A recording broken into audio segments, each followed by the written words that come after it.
సదాశివసమారంభాం శంకరాచార్యమధ్యమాం అస్మదాచార్యపర్యంతాం వందే గురుపరంపరాం. హరి ఓం. శ్రీ గురుభ్యో నమః. హరి ఓం. పార్థాయ ప్రతిబోధితాం భగవతా నారాయణేన స్వయం వ్యాసేన గ్రథితాం పురాణమునినాం మధ్యే మహాభారతం.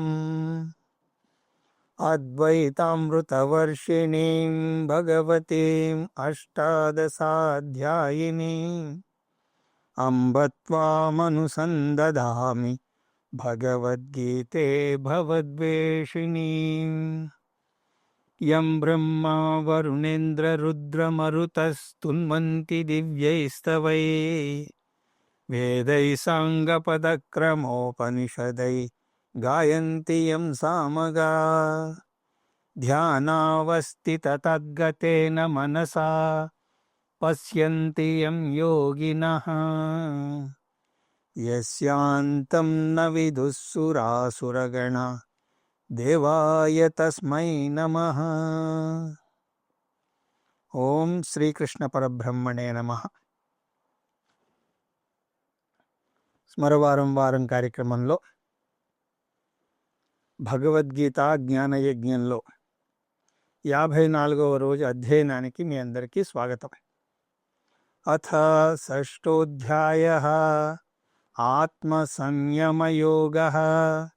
6వ అధ్యాయము ఆత్మ సంయమ యోగం. 6వ అధ్యాయాన్ని ధ్యానయోగము అని కూడా అంటారు, ఆత్మ సంయమ యోగము అని అంటారు. ఆత్మ సంయమము అన్నా కూడా ధ్యానమే. అందువల్ల 6వ అధ్యాయం ఒక ముఖ్యమైనటువంటి ఆధ్యాత్మ సాధన అయినటువంటి ధ్యానం గురించి చాలా విపులంగా కూలంకషంగా చర్చిస్తుంది. ఈ అధ్యాయంలోకి అడుగుపెట్టే ముందు శాస్త్రం ధ్యానం గురించి చెప్పిన కొన్ని ప్రాథమిక సూత్రాలను చూద్దాం. ఎందుకంటే భగవద్గీత ఉపనిషత్తుల సారం కాబట్టి ఆధ్యాత్మిక సాధనలో ధ్యానం ఎలా తోడ్పడుతుందో తెలుసుకోవాలి. ధ్యానం ఎలా తోడ్పడుతుందో తెలుసుకునే ముందు ధ్యానం ఏ విషయాల కోసం చేయకూడదో తెలుసుకోవాలి. ఎందుకంటే ధ్యానం గురించి చాలా అపోహలు ఉన్నాయి. ఒకడు నా దగ్గరికి వచ్చి, ఏమండి నాకు ధ్యానం ఎలా చెయ్యాలో చెప్పండి అని అడిగాడు. ధ్యానం చేద్దామని అనుకుంటున్నావు కదా, దేనికోసం ధ్యానం చేద్దాం అనుకుంటున్నావు అని అడిగితే, నేను మనశ్శాంతి కోసం ధ్యానం చెయ్యాలి అని అనుకుంటున్నాను అని అన్నాడు. కానీ ఇక్కడ తెలుసుకోవలసిన విషయం ఏమిటి అంటే, మనశ్శాంతి కోసం ధ్యానం కాదు, మనస్సు శాంతిగా ఉన్నప్పుడే ధ్యానం చేయాలి. ఆ విధంగా చాలా అపోహలున్నాయి. వాటిని తీర్చుకునే ప్రయత్నం ఇప్పుడు చేద్దాం. ఒకటి, ధ్యానం మోక్ష మార్గం కాదు. మోక్షం పొందడానికి ధ్యానం చెయ్యమని శాస్త్రం ఎప్పుడు చెప్పలేదు.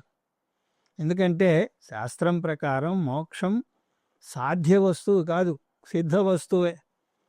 మనం ముందే ముక్త పురుషులం. అయితే 4 పురుషార్థాల్లో మోక్షం ఒకటిగా ఇవ్వబడింది కదా అని మీరు అడగచ్చు. మోక్షం అన్నది పొందాల్సిన మార్గం కాదు, మనం ముందే ముక్త పురుషులం అని ధ్యానం అర్థం చేసుకోవడానికి తోడ్పడుతుంది. ఉపనిషత్తులు స్పష్టంగా చెప్తున్నాయి, జ్ఞానమే మోక్ష మార్గము అని. ఆ మాటకొస్తే జ్ఞానం కూడా మోక్ష మార్గం కాదు. జ్ఞానం మోక్ష స్వతసిద్ధమని, మనం ముందే ముక్త పురుషులమని ఆ సత్యాన్ని వెల్లడిస్తుంది. త్వమేవ విద్వాన్ అమృత ఇహ భవతి. అంతేకాదు, జ్ఞానం వల్లనే మోక్షం అని అంటుంది. ఎక్కడా కూడా ధ్యానం వల్ల మోక్షం వస్తుంది అని అనలేదు. జ్ఞానాదేవతు కైవల్యం. ఇక రెండోది, ధ్యానం జ్ఞాన ప్రమాణం కాదు. ధ్యానం వల్ల జ్ఞానం రాదు. శాస్త్రం వల్ల జ్ఞానం పొందడానికి శాస్త్రాలు జ్ఞానం పొందడానికి 6 ప్రమాణాలు ఉన్నాయి అని ఘోషిస్తాయి. అవి ప్రత్యక్ష ప్రమాణం, అనుమాన ప్రమాణం, ఉపమాన ప్రమాణం, అర్ధాపత్తి ప్రమాణం, అనుపలబ్ధి ప్రమాణం, శాస్త్ర ప్రమాణం. ఈ 6 కూడా ఎక్కడా ధ్యానం లేదే. అందువల్ల ధ్యానం జ్ఞాన ప్రమాణం కాదు. జ్ఞానం అంటే లౌకిక జ్ఞానం, ఆధ్యాత్మిక జ్ఞానం 2 వస్తాయి. అందువల్ల ఏ జ్ఞానాన్ని కూడా ధ్యానం వల్ల మనం పొందలేము. ఇక మూడవది, ధ్యానం సిద్ధులు పొందడానికి కాదు, ఆధ్యాత్మిక సాధనకి. సిద్ధులు పొందడానికి ధ్యానం చేయమని శాస్త్రం చెప్పదు. ఎందుకు అంటే ఏ అనుభవమైనా సరే అది బాహ్య ప్రపంచానికి సంబంధించినది. దానికి పరిమితి ఉంటుంది. అనుభవం అంటేనే దానికి కాలపరిమితి ఉంటుంది. అలా కాలపరిమితి ఉన్న అనుభవం కాలపరిమితి ఉన్న బాహ్య ప్రపంచానికి చెందుతుంది, కానీ మనకి కాదు. మామూలుగా అనుభవాలు బాహ్య ప్రపంచానికి చెందితే అసాధారణ అనుభవాలు అసాధారణ ప్రపంచానికి చెందుతాయి. సిద్ధులు అంతే. సిద్ధులు సిద్ధ ప్రపంచానికి చెందుతాయి. అనుభవించే వ్యక్తి అనుభవించబడే మహిమ కాలేడు. అనుభవించే సబ్జెక్టు సాధారణ లేక అసాధారణ అనుభవాల ఆబ్జెక్ట్ ఎన్నటికీ కాలేడు. ఇక్కడ ఒక విషయం జాగ్రత్తగా మనం గమనించాలి. సిద్ధులు మహిమలు పొందలేరని కానీ అవి లేవు అని కానీ ఇక్కడ మనం అనడం లేదు. కానీ అవి బాహ్య ప్రపంచానికి చెందినవి అవుతాయి. అంటే ఆబ్జెక్టుకు చెందినవి అవుతాయి. కానీ సబ్జెక్ట్ అంటే నాకు చెందవు. అందువల్ల అవి ఆత్మజ్ఞానంలోకి రావు. ఆత్మజ్ఞానంలోకి రావు కాబట్టి ఆధ్యాత్మిక జ్ఞానంలోకి రావు. ఆధ్యాత్మిక జ్ఞానంలోకి రావు అంటే లౌకిక జ్ఞానంలోకి వస్తాయి. లౌకిక జ్ఞానంలోకి వస్తే అవి మోక్షాన్ని ఇవ్వలేవు. అందువల్ల మోక్షం కోరే వ్యక్తి సిద్ధుల వెంట పడకూడదు. ఎందుకంటే ఆ సిద్ధులతో మురిసిపోయాడు అంటే బాహ్య ప్రపంచంలోనే ఉండిపోతాడు. పరిమితి ఉన్న ప్రపంచంలోనే ఉండిపోతాడు. అనాత్మతోనే మమేకం చెందుతాడు. ఇక సంసారిగానే కొనసాగుతాడు. గౌడపాదాచార్యుల వారు శంకరుల వారి గురువుకి గురువులు గౌడపాదాచార్యులు. వారు మాండూక్యోపనిషత్తులో సిద్ధుల గురించి ప్రస్తావిస్తూ ఒకవేళ అలాంటి సిద్ధులు గనక వస్తే వాటిని ఆబ్జెక్టుగా తిరస్కరించమంటారు.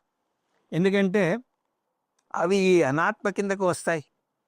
అవి ఆత్మకు చెందవు. నా అసాధ్యేయే సుఖం తత్ర నిస్సంగః ప్రజ్ఞయా భవేత్. ఇలాంటి సిద్ధులు కలిగితే మనం ఒక ప్రశ్న వేసుకోవాలి. ఇది సబ్జెక్టా ఆబ్జెక్టా? అనుభవం వచ్చింది, అనుభవం వెళ్ళింది అంటే అది బాహ్య ప్రపంచానికి చెందిందని తెలుస్తోంది. అనుభవించే వ్యక్తికి రాకపోకలు లేవు.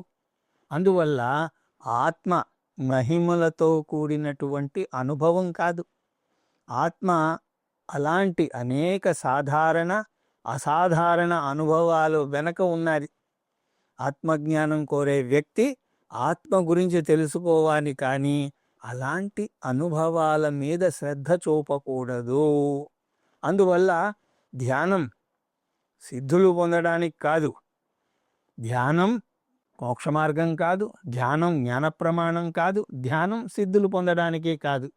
ధ్యానం ఈ 3 పొందడానికి కాకపోతే మరి దేనికి అంటే ధ్యానానికి 2 పాత్రలు ఉన్నాయి. అవి జ్ఞానయోగ్యతా ప్రాప్తి, నిధిధ్యాసనం. వాటిని ఉపాసనా ధ్యానం, నిధిధ్యాసనా ధ్యానం అని అంటారు. ఉపాసనా ధ్యానం జ్ఞానయోగ్యతా ప్రాప్తికి. ధ్యానం మనస్సును ఆధ్యాత్మిక సాధనకు సిద్ధం చేస్తుంది. మనస్సును శుద్ధి చేస్తుంది, ఏకాగ్రతను పెంపొందిస్తుంది. నేలలో విత్తనం నాటే ముందు నేలను చదును చేసి నీరు పోసి అవసరమైతే ఎరువులు వేసి దాన్ని సిద్ధం చేస్తారు. అలాగా ధ్యానం జ్ఞానయోగ్యతా ప్రాప్తికి మనస్సును సిద్ధం చేస్తుంది. ధ్యానం ఒక్కటే మనస్సును సిద్ధం చేస్తుంది అని మనం అనడం లేదు. మనస్సును సిద్ధం చేసే మార్గాలు అనేకం ఉన్నాయి. అందులో ధ్యాన మార్గం ఒకటి. సిద్ధం చేసే ధ్యానాన్ని ఉపాసనా ధ్యానం అని అంటారు. సిద్ధం చేసే ధ్యానం జ్ఞానం ముందు రావాలా, తర్వాత రావాలా? సిద్ధం చేయడం అన్న పదంలోనే ఉన్నది. అది జ్ఞానం ముందు రావాలి. అన్నం తినే ముందు చేతులు కంచం శుభ్రం చేసుకున్నట్లుగా జ్ఞానం పొందే ముందు మనస్సును సిద్ధం చేస్తుంది. మనస్సును సిద్ధం చేశాక జ్ఞానం పొందాలి. జ్ఞానం ఎలా పొందాలి? ధ్యానం ద్వారానా? ధ్యానం జ్ఞానాన్ని ఇవ్వదు అని ఇంతకు ముందే చూసాం. అది ప్రమాణం కాదు అని కూడా చూసాం. మనం చాలాసార్లు చూసాం కదా. లోకాన్నంతటినీ కూడా చూసేటువంటి కళ్ళను మనం ప్రత్యక్షంగా చూడలేం. టెలిస్కోపు, మైక్రోస్కోపుల ద్వారా కూడా చూడలేం. దానికి ఒకటే మార్గం ఉంది. అది అద్దం. కళ్ళని చూడడానికి 12 సంవత్సరాలు ప్రయత్నించినా, 12,000 సంవత్సరాలు ప్రయత్నించినా చూసుకోలేం. అద్దం ఒకటే దానికి మార్గం. అలాగే ఆత్మ గురించి తెలుసుకోవాలి అంటే ఎన్ని సంవత్సరాలు ధ్యానంలో కూర్చున్నా కూడా జ్ఞానం పొందలేం. ఆ కంటికి అద్దం వాడినట్టుగా ఆత్మకు శబ్ద ప్రమాణం వాడాలి. దీన్నే శాస్త్ర ప్రమాణము అని, ఉపదేశ ప్రమాణము అని అంటారు. అద్దం ఉండగానే సరిపోదు, దాన్ని ఎలా ఉపయోగించుకోవాలో కూడా తెలియాలి. అలాగే శాస్త్రం కూడా ఉండగానే సరిపోదు, దాన్ని సరిగా వాడడం కూడా తెలియాలి. అందుకోసమే తద్విద్ది ప్రణిపాతేన పరిప్రశ్నేన సేవయా ఉపదేక్షంతి తే జ్ఞానం జ్ఞానినస్తత్వదర్శినః. శాస్త్రాన్ని శ్రవణ మననాల ద్వారా నేర్చుకోవాలి. శ్రవణ మననాలను వేదాంత విచారణ అని, జ్ఞానయోగం అని, ఆధ్యాత్మయోగము అని, బ్రహ్మ జిజ్ఞాస అని అంటారు. శ్రవణ మననాల నిర్వచనం అంతకు ముందు కూడా మనం చూసాం. శ్రవణం అంటే ఒక క్రమ పద్ధతిలో, క్రమం తప్పకుండా కొన్ని సంవత్సరాల పాటు ఒక సమర్థవంతమైనటువంటి గురువు వద్ద శాస్త్రాన్ని అధ్యయనం చెయ్యాలి. అలా చేస్తే ఆత్మజ్ఞానం కలుగుతుంది. అద్దంలో చూస్తే కళ్ళు కనిపించినట్టుగా వేదాంత శ్రవణం చేస్తే ఆత్మజ్ఞానం కలుగుతుంది. ఇక మననం. ఈ దశలో శిష్యుడు తనకు కలిగినటువంటి సంశయాలను తీర్చుకోవాలి. శ్రవణ దశలో గురువు చెప్పింది శ్రద్ధగా వినాలి, ప్రశ్నలు అడగకూడదు. సందేహాలు కలిగితే అవి రాసి పక్కన పెట్టుకోవాలి. మననం దశలో తోటి విద్యార్థిని అడిగో, గురువుని అడుగో సంశయాలు తీర్చుకోవాలి. గురువు మీద గౌరవం ఉన్నా కూడా కొన్ని విషయాలను వెంటనే స్వీకరించలేం. అవి గురువుని తర్వాత అడిగి తెలుసుకోవాలి. గురువు సంతోషంగా ఆ సందేహాలను తీరుస్తాడు. జీవితంలో మనం వేటి కోసం వెతుకుతున్నామో అవన్నీ నువ్వే అంటుంది శాస్త్రం. శాంతి కోసం వెతికితే నువ్వే శాంతికి ప్రతీకవు అని అంటుంది. నాకు పూర్ణత్వం కావాలి అంటే నువ్వు పూర్ణుడివి అని అంటుంది. సత్యం కోసం అన్వేషిస్తే నువ్వే సత్యం అని అంటుంది. పైగా చూసే నువ్వు సత్యం, నువ్వు చూస్తున్నది మిథ్యా అని అంటుంది. ఆ విధంగా మనకు సంశయ సహిత జ్ఞానం కలుగుతుంది. అలా సంశయాలతో కూడిన జ్ఞానం ఉన్నా లేనట్టే లెక్క. ఒక వైరు ఒక చోట వేలాడుతోందండి, అందులో కరెంటు ఉందా అని ఎవరినైనా అడిగితే 99% ఉండకపోవచ్చు అంటే దాన్ని మీరు ముట్టుకోవడానికి సాహసిస్తారా? అంటే అతని జ్ఞానం సంశయ సహిత జ్ఞానం. దానివల్ల లాభం లేదు. మననం అన్నది నిశ్చయ జ్ఞానాన్ని లేదా సంశయరహిత జ్ఞానాన్ని కలుగజేస్తుంది. ఆచార్యాత్ పాదమాదత్తే పాదం శిష్యస్వమేధయా పాదం సబ్రహ్మచారిభ్యః పాదం కాలక్రమేణ చ. మనం పొందే ఏ జ్ఞానమైనా సరే, అది లౌకికమైన పారలౌకికమైన ఆ జ్ఞానంలో ఒక వంతు ఆచార్యుని వద్ద నేర్చుకుంటే రెండవ వంతు మనం మేధస్సు ద్వారా పొందుతాం. మూడవ వంతు తోటి విద్యార్థుల ద్వారా నేర్చుకుంటాం. నాలుగవ వంతు కాలక్రమేణా అది వస్తుంది అని దీని అర్థం. అలా మననం దృఢ జ్ఞానాన్ని బుద్ధిలో కలుగజేస్తుంది. మనసి వేద ఆప్తవ్యం, బుద్ధి ద్వారానే జ్ఞానాన్ని పొందగలము. శరీరం జ్ఞానాన్ని పొందలేదు, ఆత్మజ్ఞానాన్ని పొందలేదు. ఏషాను ప్రాత్మా చేతసా వేదితవ్య అని ముండకోపనిషత్తు అంటుంది. చేతస అంటే బుద్ధి. ఆ బుద్ధి క్షురకుని కత్తిలాగా పదునుగా ఉండాలి. దృశ్యతే త్వగ్రమ్యా బుద్ధ్యా సూక్ష్మయా సూక్ష్మదర్శిభి అని కఠోపనిషత్తు అంటుంది. ఏ జ్ఞానమైనా సరే బుద్ధి ద్వారానే పొందాలి. బుద్ధికి ఒకటే భాష తెలుసు, ఏమిటది? సందేహాలు కలిగించడం. అందువల్ల ఆ సందేహాలను తొలగించుకుని నిశ్చయ జ్ఞానాన్ని ఏర్పరచుకోవాలి. నేను జగత్కారణమైనటువంటి బ్రహ్మను, ఈ నిశ్చయ జ్ఞానం నాకు కలగాలి. తక్కిన వారు నేను చెప్పేది నమ్మినా నమ్మకపోయినా నాకు సంబంధం లేదు. ఈ జ్ఞానం నన్ను దీవించాలి అంటే నేను నమ్మాలి. దీనికి చిన్మయానంద స్వామీజీ ఒక కథ చెప్పేవారు. ఒక వ్యక్తికి తాను పురుగును అని గట్టిగా నమ్మకం ఉండేదిట. అతన్ని ఒక మానసిక శాస్త్రవేత్త దగ్గరికి తీసుకువెళ్ళారు. ఆ శాస్త్రవేత్త అతన్ని పక్కన కూర్చుని అద్దాన్ని తెప్పించి, ఒక పురుగుని తెప్పించి, అద్దంలో అతని మొహం చూపించి, పురుగుని చూపించి, ఈ రెండింటి మధ్య భేదాన్ని విడమర్చి చెప్పాడు. అతి కష్టం మీద ఆ వ్యక్తిని తాను పురుగు కాదు మనిషిని అని ఒప్పించగలిగాడు. తన విజయానికి మురిసిపోయేంత సమయం కూడా పట్టలేదు ఆ వైద్యుడికి. ఆ వ్యక్తి ఇలా గేటు దాటకుండానే మళ్ళీ వెనక్కి పరిగెత్తుకుంటూ వచ్చాడు. ఏమిటి కారణం అని అడిగితే అక్కడ ఒక పక్షి కనపడిందిట. అతని భయం పక్షులు తనను తింటాయని. మానసిక శాస్త్రవేత్త అడిగాడు, నువ్వు పురుగు కాదు కదా, మనిషివి కదా, ఎందుకు భయపడుతున్నావు అని అన్నాడు. కానీ అతనేమన్నాడు అంటే, మీరేదో నన్ను నయం చెయ్యడం వల్ల నేను మనిషిని అని నాకు తెలుసు, కానీ మీరు పక్షిని నయం చేయలేదు కదా, కాబట్టి దానికి నేను మనిషిని అని తెలియదు కదా అన్నదంట. ఆత్మజ్ఞానం అలా కాదు. నేను శాశ్వతమైనటువంటి ఆత్మను అని నాకు తెలిస్తే చాలు. తక్కిన ప్రపంచమంతా తాము అశాశ్వతమైనటువంటి వారు అని అనుకున్నా నాకేం పర్వాలేదు.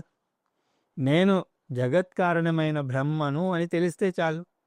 మయ్యేవ సకలం జాతం మయి సర్వం ప్రతిష్ఠితం మయి సర్వం లయం యాంతి తద్బ్రహ్మద్వయ మస్మ్యహం అని కైవల్యోపనిషత్తు అంటుంది.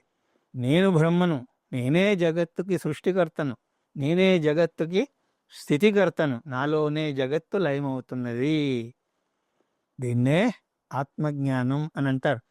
ఆత్మజ్ఞానం ఎలా కలుగుతుంది అంటే శ్రవణ మననాల ద్వారా. ఎటువంటిది జ్ఞానం అంటే దృఢ జ్ఞానం, నిస్సంశయ జ్ఞానం కలుగుతుంది. ఈ నిస్సంశయ జ్ఞానం మోక్షాన్ని కలుగజేస్తుంది. దాన్నే జీవన్ముక్తి అంటారని చూసాం. జీవన్ముక్తిని వివరంగా 2, 3, 4 అధ్యాయాల్లో మనం చూసాం. రాగద్వేషాల నుంచి, కామ క్రోధ లోభ మోహ మద మాత్సర్యాల నుంచి స్వేచ్ఛ పొందడం అన్నది జీవన్ముక్తి. బాహ్య పరిస్థితి ఎలా ఉన్నా కూడా అంతర్గత స్వేచ్ఛ పొందడం, అటువంటి వ్యక్తిని, అలా పొందినటువంటి వ్యక్తిని ఋషి అంటారు. ఋషి అంటే బాహ్య పరిస్థితులు ఎలా ఉన్నా సరే బాధపడనటువంటి వ్యక్తి, తను ఎదుట వారిని బాధ పెట్టనటువంటి వ్యక్తి. అంటే జీవితంలో ఒడిదుడుకులకు అతను చెలించడు, ఎవరిని బాధ పెట్టడు.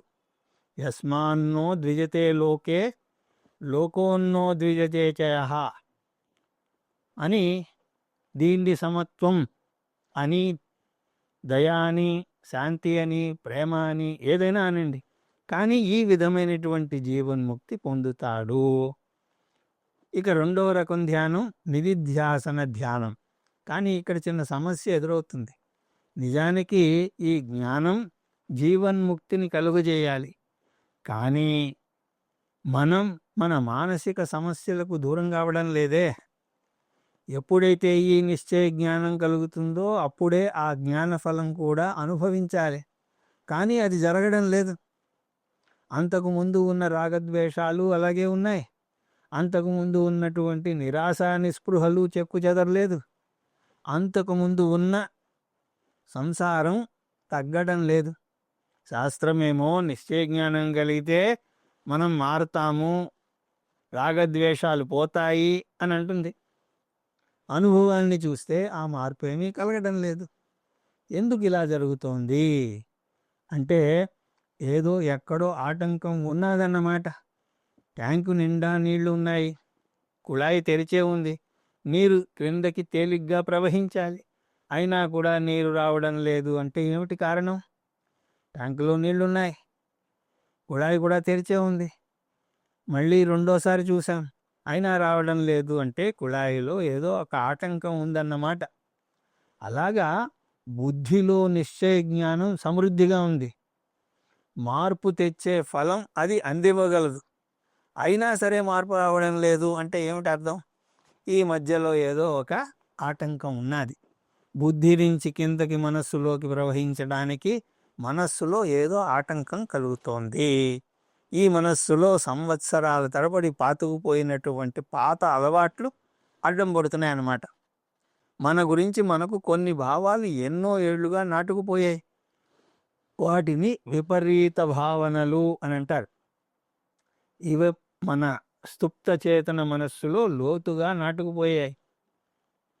ఇంట్లో నలుగురు పిల్లలుంటే పెద్దవాడు చాలా తెలివైన వాడని అతన్ని మెచ్చుకుంటూ ఉంటే తక్కిన వారికి తెలియకుండానే ఆత్మనూన్యతాభావం ఏర్పడిపోతుంది.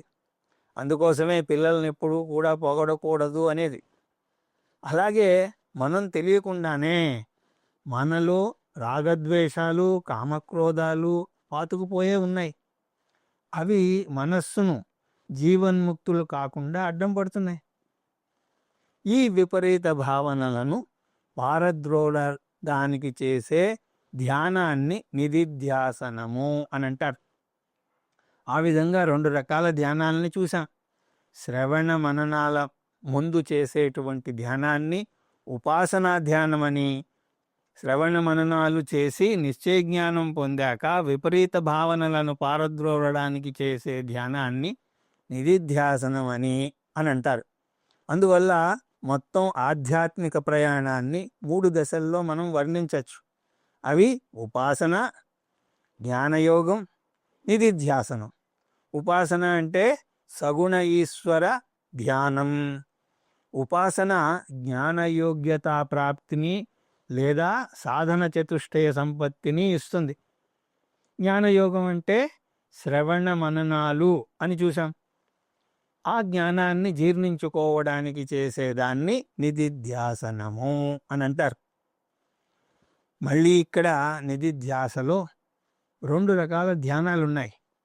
అవి వేదాంత జీవన విధానం, రెండవది మహావాక్య ధ్యానం. వేదాంత జీవన విధానంలో వేదాంతం ప్రకారం జీవనాన్ని నడుపుతున్నాము అంటే వేదాంతంలో నేర్చుకున్న దాన్ని అమల్లో పెడతాం. రెండవ రకంలో వేదాంతంలో నేర్చుకున్నటువంటి మహావాక్యాలను తీసుకుని వాటి మీద ప్రత్యేకంగా కొంత సమయాన్ని వినియోగించడం. నేను అశాశ్వతుణ్ణి అనే భావన కలిగినప్పుడు నజాయతే మ్రియతే వా కదాచిత్ అనే వాక్యాన్ని తీసుకుని దాని మీద ధ్యానం చేయాలి. అంటే నేను అశాశ్వతమైనటువంటి శరీరాన్ని కాను, అశాశ్వతమైనటువంటి శరీరంలో ఉన్న శాశ్వతమైనటువంటి ఆత్మను, నాకు చావు పుట్టుకులు లేవు అని అనుకోవాలి. అంటే నా గురించి ప్రతికూల భావన వచ్చినప్పుడు వేదాంత వాక్యాలను తీసుకుని నా ఉన్నత స్థితి మీద మనం ధ్యానం చెయ్యాలి. దీన్ని ఆత్మధ్యానం అని అంటారు. ఇది నా సుప్త చేతనంలోకి జీర్ణమవ్వాలి. నా కలలో కూడా నేను అద్భుతంగా ఉండాలి.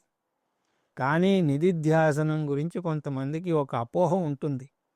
శ్రవణ మననాల తర్వాత నేను శరీరం కాదు, నేను మనస్సు కాదు, నేను ఇంద్రియాలు కాదు, వీటన్నింటికీ సాక్షిభూతంగా చూసేటువంటి సాక్షి చైతన్యాన్ని అనే నిశ్చయ జ్ఞానం అయితే కలుగుతుంది.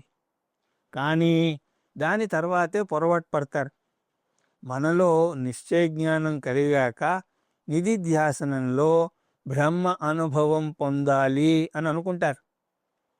కానీ శాస్త్రాన్ని సరిగా అర్థం చేసుకుంటే బ్రహ్మ అనుభవం పొందడానికి నిధిధ్యాసనం చెయ్యమనదు శాస్త్రం. జీవితంలో ఎప్పుడైనా అనుభవం పొందనవసరం లేదంటే అది ఒక్కటే, అది బ్రహ్మ అనుభవం. ప్రతిబోధ విదితం మతం అని కేనోపనిషత్ అంటుంది. ప్రతి అనుభవం కూడా బ్రహ్మ అనుభవం వల్లే జరుగుతోంది. కళ్ళు ఉన్నాయా లేవా అని ప్రత్యేకంగా మనం చూడాల్సిన అవసరం లేదు. ఎందుకు అంటే కళ్ళు వల్లనే మీరు చూసే ప్రతి దాన్ని చూడగలుగుతున్నారు. అలాగే ఈ గదిలో కాంతి ఉన్నదా లేదా అని మీరు ప్రత్యేకించి తల తిప్పి చూడాల్సిన అవసరం లేదు. ఒక వ్యక్తి గదిలో ఉన్నాడా అంటే అప్పుడు తల తిప్పి చూడాలి, కానీ కాంతి అంతటా ఉంటుంది. నిజానికి కాంతి వల్లనే ఆ వ్యక్తిని మీరు చూడగలుగుతున్నారు. అలాగే చైతన్యం స్వయం ప్రకాశకం. చైతన్యం వల్లనే తక్కిన అనుభవాలన్నీ అవుతున్నాయి. అందువల్ల బ్రహ్మ అనుభవం కోసం మీరు ప్రయత్నించాల్సిన అవసరం లేదు. మరి దేనికోసం ప్రయత్నించాలి? బ్రహ్మజ్ఞాన ఫలం అనుభవం కోసం మనం ప్రయత్నించాలి. జ్ఞానం విషయంలో 3 అంశాలు ఉంటాయి: బ్రహ్మజ్ఞానం, బ్రహ్మ అనుభవం, బ్రహ్మజ్ఞాన ఫల అనుభవం. బ్రహ్మజ్ఞానం శ్రవణ మననాల ద్వారా మనం పొందుతాం. బ్రహ్మ అనుభవం పొందాల్సిన అవసరమే లేదు.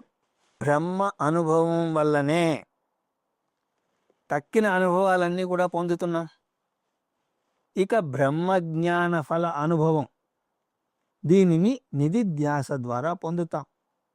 ఈ విషయాలను స్పష్టంగా అర్థం చేసుకోవాలి. బ్రహ్మజ్ఞాన ఫల అనుభవం ఏమిటి అంటే శాంతి, తృప్తి, అభయం పొందడం. అవి మనం పొందిన జ్ఞానాన్ని జ్ఞాననిష్టగా మలుచుకుంటే పొందుతాం. అది నిధిధ్యాసన ద్వారా సాధ్యమవుతుంది. ధ్యానం 2 రకాలు అని చూసాం. ఒకటి ఉపాసనా ధ్యానం అని, రెండవది నిధిధ్యాసనం అని. ఉపాసనా ధ్యానం జ్ఞానం పొందకముందు, నిధిధ్యాసనం జ్ఞానం పొందాక చేస్తాం. ఇప్పుడు 6వ అధ్యాయంలో కృష్ణ పరమాత్మ వివరించబోయేది నిధిధ్యాసన ధ్యానం గురించి. దీన్నే నిధిధ్యాసన యోగం అని అంటారు. 6వ అధ్యాయంలో ధ్యానాన్ని 5 అంశాలుగా విభజించవచ్చు. అవి బహిరంగ సాధనలు, అంతరంగ సాధనలు, ధ్యాన స్వరూపము, ధ్యాన ఫలము, ధ్యాన ప్రతిబంధకాలు. అవేమిటో ఇక్కడ టూకీగా చూద్దాం. బహిరంగ సాధనలు, వీటిని సామాన్య సాధనలు అని కూడా అంటారు. ఈ సాధనలు ఎప్పుడు అంటే రోజంతా పాటించాలి, కేవలం ధ్యానం చేసే ముందే కాదు. ఇక రెండవది అంతరంగ సాధనలు. ఈ సాధనలు ధ్యానం చేసే ముందు పాటించాలి. వీటిని విశేష సాధనలు అని కూడా అంటారు. ఇక మూడవది ధ్యాన స్వరూపం. ధ్యానం అంటే ఏమిటో ఇక్కడ చూస్తాం. ధ్యానం అంటే దేని మీదైనా ధ్యానం చేయడమా, దేని మీదైనా ఏకాగ్రత చూపడమా, లేక ఆలోచనారహితంగా ఉండడమా? అంటే మనోనాశనం చేయడమా? ఏం చేయాలి? అదేమిటో ధ్యాన స్వరూపంలో మనం ఇక్కడ చూస్తాం. ఇక 4వది ధ్యాన ఫలం. ధ్యానం చేయడం వల్ల కలిగే ఫలం ఏమిటి? శరీరం తేలిగ్గా అవుతుందా? ఎదుటివారి మనసులో ఏముందో చదవగలుగుతామా? ఇలాంటివి తెలుస్తాయి. ఇక 5వది ధ్యాన ప్రతిబంధకాలు. ధ్యానం చేయడానికి కూర్చుంటే కొన్ని ప్రతిబంధకాలు ఏర్పడతాయి. ముఖ్యంగా మంచి నిద్ర వస్తుంది, లేదా మనస్సు పరిపరి విధాల పోతూ ఉంటుంది. వాటిని నివారించే మార్గాలు ఇక్కడ చూస్తాం. ఈ 5 అంశాలలో కృష్ణ పరమాత్మ బహిరంగ సాధనలతో మొదలు పెడతాడు. ఎందుకంటే మీకున్నది ఒకటే మనస్సు, వ్యవహారాలు నడిపేది అదే, ధ్యానం చేసేది అదే. వ్యవహారాలు నడిపే మనస్సు అనేక భావోద్రేగాలకు లోనవుతూ ఉంటుంది. కోపం, చిరాకు, నిరాశ ఇలాగా అనేక భావనలు చోటు చేసుకుంటాయి. అదే మనస్సుతో ధ్యానానికి మనం కూర్చుంటాం. ఉదాహరణకు ఆటో రిక్షా వాడితో ఏదో పెద్ద గొడవ జరిగిందనుకోండి, దాని ప్రభావం మీ మనస్సు మీద తీవ్రంగా ఉంటుంది. మీరు ధ్యానంలో కూర్చోగానే ముందుగా మీ మనస్సు ముందు నాట్యం చేసేది ఎవరో కాదు, ఆ ఆటో రిక్షా వాడే. అలాగా మీకు కలిగిన ఆనందమో దుఃఖమో మిమ్మల్ని ప్రభావితం చేస్తూనే ఉంటాయి. అందువల్ల కృష్ణ పరమాత్మ మనసును అదుపులో పెట్టుకోవాలి అని అంటున్నాడు. దీన్ని సమత్వం అని అంటారు. సమత్వం అంటే అసలు భావోద్రేగాలు ఉండకూడదు అని కాదు అర్థం. అసలు భావోద్రేగాలు లేకపోతే మీకు ఆ గోడకి తేడా ఏముంటుంది చెప్పండి.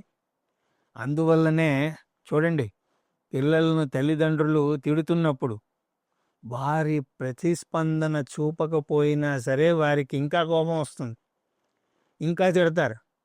ఎందుకురా అలా బెల్లం కొట్టిన రాయిలా కూర్చుంటావు, నిన్నే అంటున్నది అని అంటారు. అందువల్ల సమత్వం అంటే దుఃఖం కలిగినా కుంగిపోకూడదు, ఆనందం కలిగినా పొంగిపోకూడదు. ఒక పని చేస్తున్నంతసేపు దానిలో లీనమవ్వాలి. అది అయ్యాక రెండో పనికి వెళ్ళేసరికి మళ్ళీ మనస్సు అందులో లీనమవ్వడానికి సిద్ధపడాలి. దీన్ని మనోనిగ్రహము లేదా సమత్వము అని అంటారు. బహిరంగ సాధనలలో ఈ సమత్వం ఒకటి. ఇది ఒకటే కాదు, ఇంకా తక్కినవి కూడా ఉన్నాయి. కానీ కృష్ణ పరమాత్మ దీన్ని నొక్కి ఒక్కాణిస్తున్నాడు. యోగస్థ కురు కర్మాణి సంగం త్యక్త్వా ధనంజయ సిద్ధ్య సిద్ధ్యో సమో భూత్వా సమత్వం యోగ ఉచ్యతే. అలాగే 3వ అధ్యాయంలో కర్మయోగాన్ని సమత్వం పొందే మార్గంగా వర్ణించాడు కృష్ణ పరమాత్మ. ఈ అధ్యాయంలో కూడా మొదటి 4 శ్లోకాలలో కర్మయోగాన్ని జీవన విధానంగా అభివర్ణిస్తాడు. కర్మయోగం పాటించడం వల్ల సమత్వం పొందుతారు. దానివల్ల ధ్యానం చేయడానికి వచ్చినప్పుడు మీ మనస్సును నియంత్రించుకోగలుగుతారు. మీ కోపం, చిరాకు, నిరాశ వీటన్నింటినీ పక్కకు పెట్టి మనస్సును ధ్యానం చేయడానికి సిద్ధం చెయ్యగలుగుతారు. కర్మయోగం అంటే ఏమిటో మనం వివరంగా ముందే చూసాం. ఇక్కడ కర్మయోగాన్ని ధ్యానయోగం చేయడానికి మొదటి సాధనగా కృష్ణ పరమాత్మ వివరించబోతున్నాడు. ఇక్కడ ఒక విషయాన్ని గమనించాలి మనం. ఈ అధ్యాయాన్ని 5 అంశాలుగా విభజించవచ్చు అని మనం చూసాం. కానీ కృష్ణ పరమాత్మ అంత స్పష్టంగా విభజన చేసి చెప్పడు. అందువల్ల ఇక్కడ శ్లోకాలు చెల్లాచెదురుగా ఉంటాయి. వాటిని మనం ఒక పోస్ట్ మ్యాన్ లాగా ఏర్పరచుకోవాలి. అన్ని ఊళ్ళకు వచ్చిన ఉత్తరాలను ఏ ఊరుకు ఆ ఊరు విడదీసి పోస్ట్ మ్యాన్ పెడతాడు. మనం కూడా అలాగే ఈ అధ్యాయంలోని శ్లోకాలను విడదీసుకోవాలి.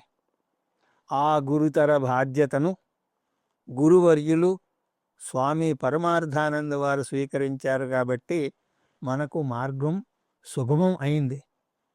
ఈ నేపథ్యంతో మనం ఈ అధ్యాయంలోకి అడుగు పెడదాం. దాన్ని తర్వాత తరగతి నుంచి దర్శించే ప్రయత్నం చేసేదముగాక. హరి ఓం తత్సత్.